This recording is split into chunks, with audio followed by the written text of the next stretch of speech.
కుహు కుహు సరాగాలే శృతులుగా కుశలమ అనే స్నేహం పిలువగా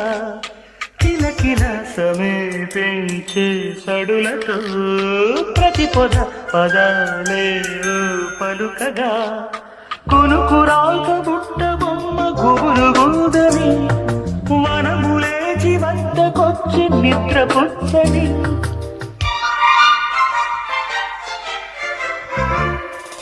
జామురాతిరి